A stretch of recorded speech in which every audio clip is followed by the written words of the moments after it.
function, or you can raise your hand at the end of the presentation. Also, just a reminder to everyone to log in with their details on the chat function, and I will then allow screen ball keys, and you're welcome to start. So our presenter this morning will be Balkis Alfala, a registrar at UCT, and she will be presenting on single-sided deafness. Thanks, Balkis. Thank you.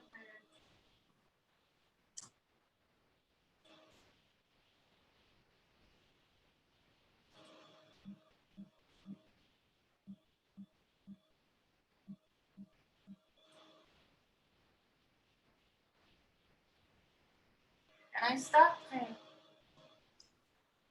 Balkis, thanks very much. You can go ahead. Okay, so good morning, everyone. As Khaled said, my name is Balkis Alfala. I am a researcher at UCT. I would like to talk about unilateral hearing loss, and more specifically about single-sided deafness that could be underestimated or malmanaged in places with limited resources.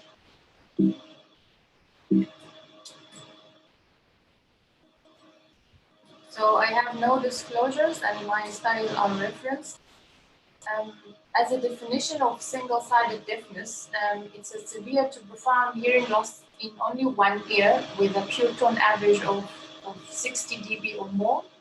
And then the other ear is either completely normal or a near normal hearing with a pure tone average of less than 10 dB. That poor ear that cannot be aided with a traditional acoustic amplification.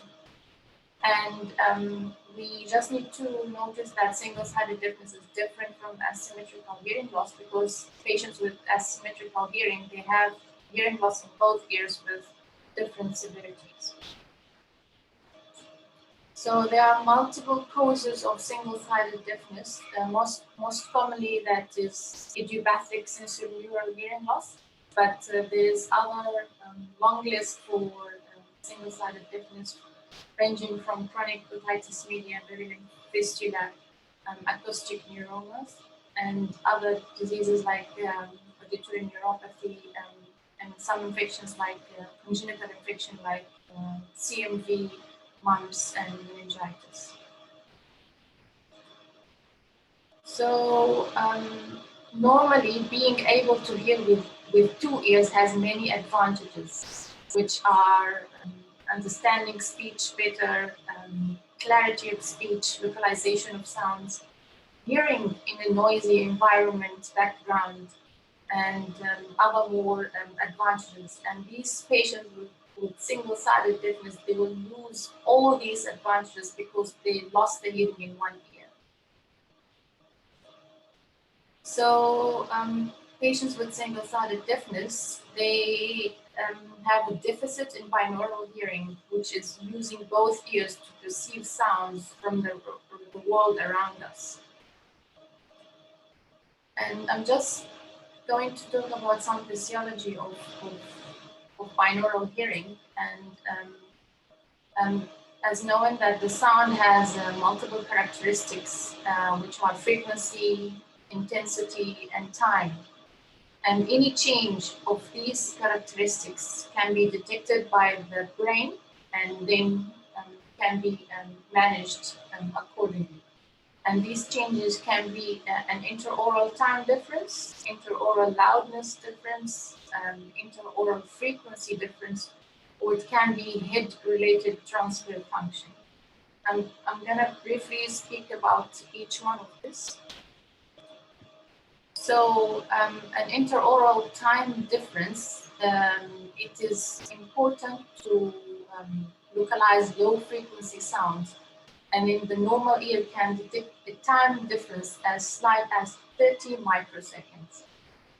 The other point is the intraoral loudness difference. It's quite important in localizing high frequency sounds, And normally we have binaural summation of the loudness, as the loudness of the sound depends on number of action potentials.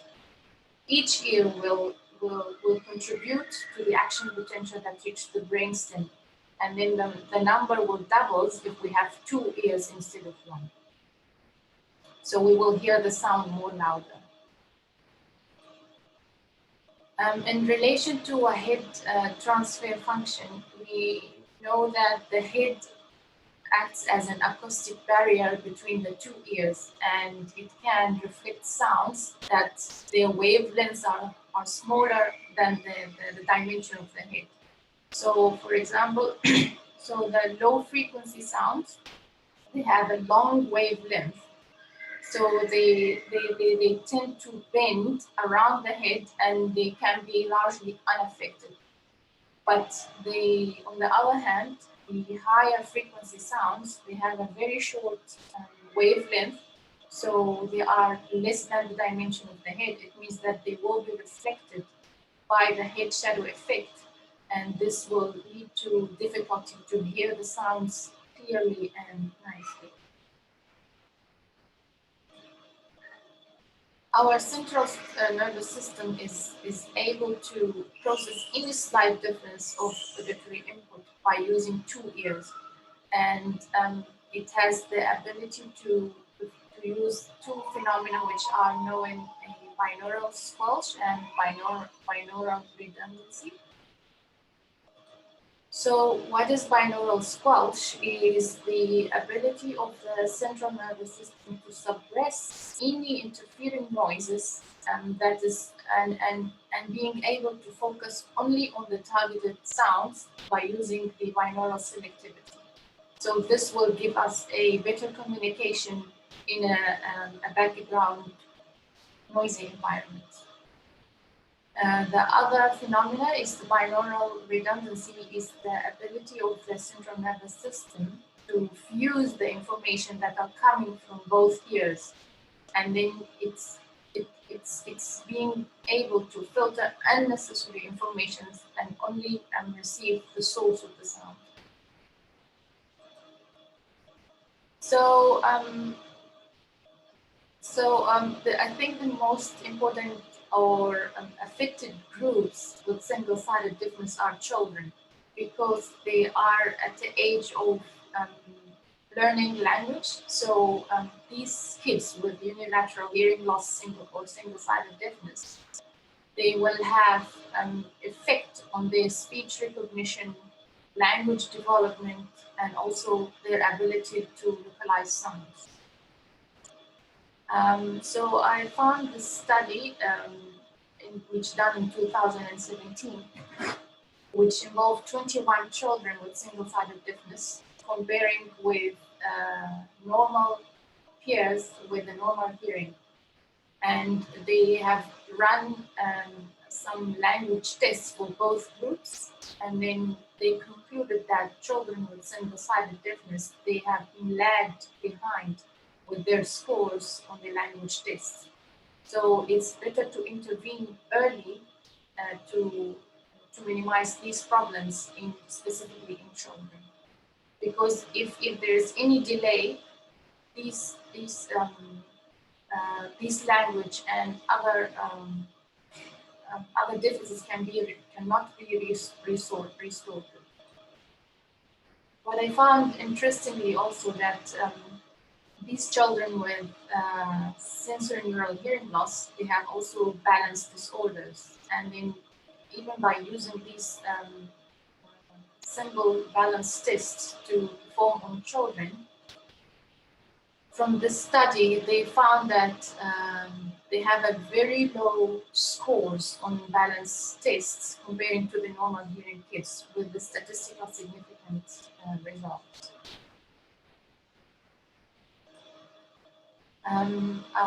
There's other aspects of being deaf in one ear, which are the psychological and social consequences. So this study, which was done in 2018, most of their participants, they felt that they have a negative perception they will be also embarrassed. They will be wrongly perceived by other people, especially strangers. And they found themselves it's difficult to interact socially, especially in workplaces or very noisy places. And they experiencing social withdrawal and other psychological problems. In this study that was done in 2016, it was a systematic review of literature just to see the nature and quality of evidence of hearing aids that have been used to manage unilateral sensory neural hearing loss. And they concluded that any device that reroutes sounds that can be beneficial to improve speech perception and noise in these patients with single-sided deafness. In another study, which was done in 2020 this year, and they also reviewed the treatment approaches of single-sided deafness, and they found that, again, the rerouting of the signals from the impaired ear to the normal ear is actually successful, and it will reduce the effect of the acoustic head shadow and will improve the hearing in noise environments. But it might not be successful to restore the binaural cue. So for evaluating patients with single-sided deafness, we need to do a complete audiological assessment. We also need to perform laboratory tests to rule out inflammatory and infectious causes like CMV and others. And also we need to do an MRI scan just to execute any like intracranial pathology like vestibular schwannomas. So there are many options to manage patients with single-sided deafness. They suggested to use the cross hearing aid, which is a hearing aid that reroutes the sounds from the bad ear to the and cross it along the head to the other ear. They can also use a Baha hearing aid, and even they can be cochlear. They can use cochlear implantation.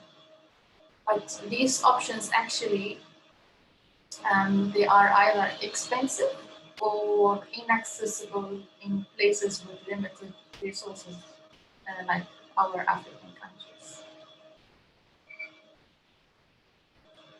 So that's the end of my talk. So I just would like to ask other participants about their management of patients with single-sided deafness. Are they actively being managed or not really?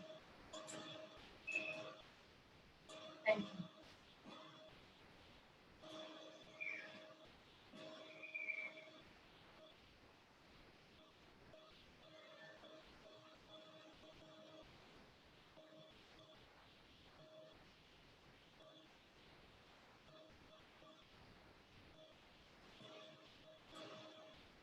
Kairat?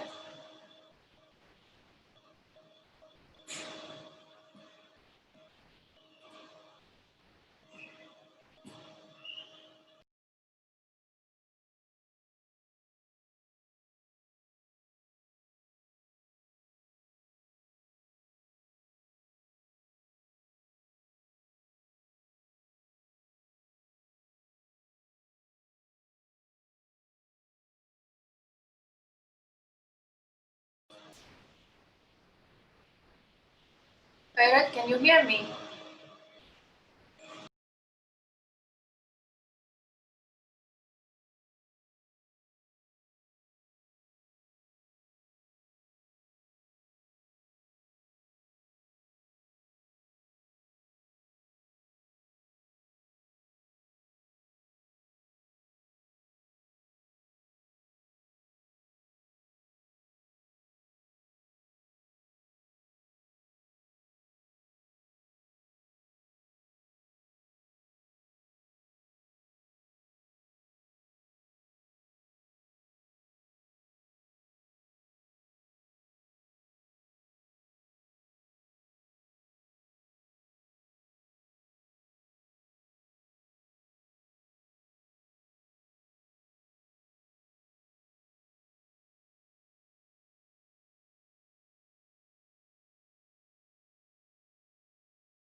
Sorry, I think there's a loss of connection by Khairat for you. If we can just give it a few moments, they might reconnect.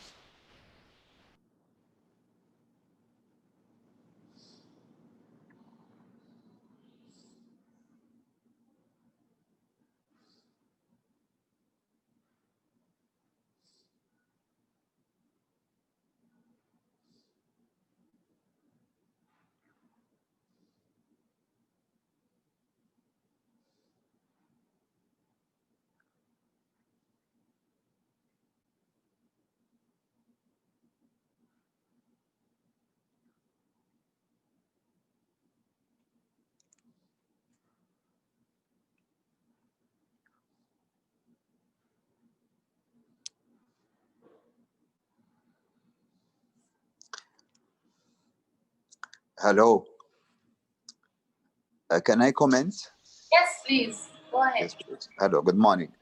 Thank you very much for the lecture. Very informative. New things that we have learned, and the effect on speech is very interesting and very important, and learning of our children. But the problem of in poor countries, what to do?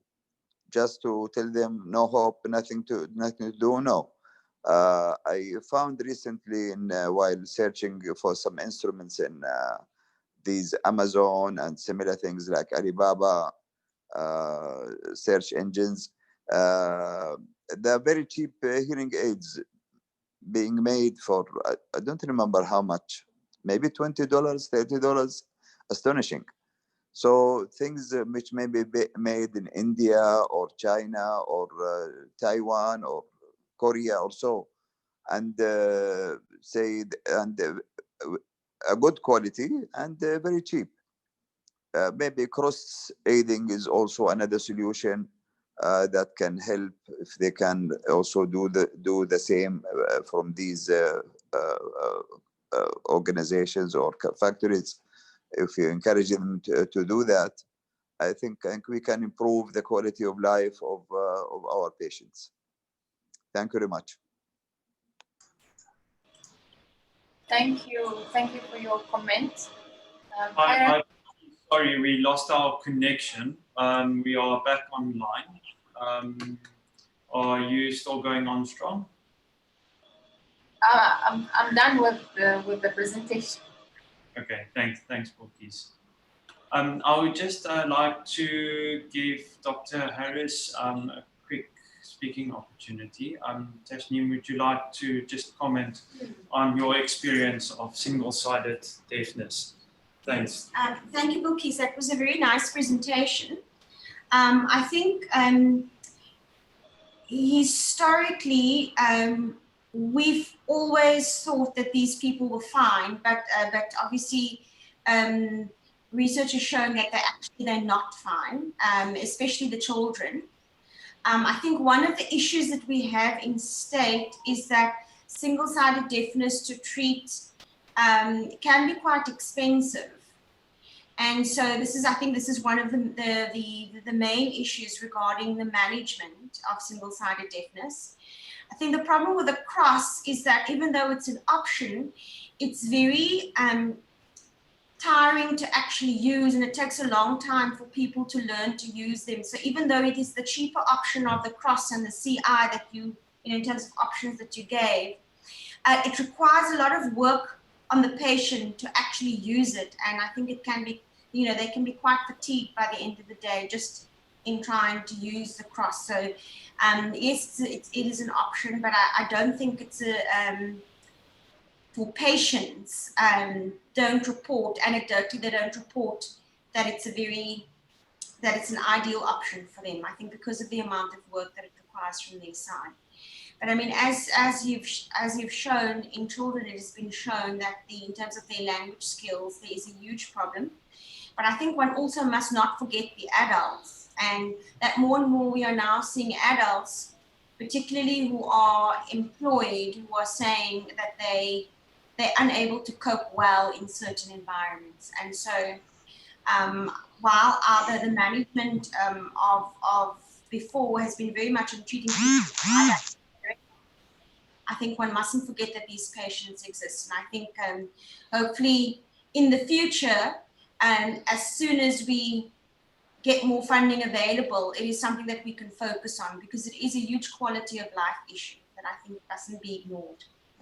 Thanks. Thanks, Dr. Harris. Is there any other questions? I don't see any questions posted on the chat function, and I don't see a raised hand.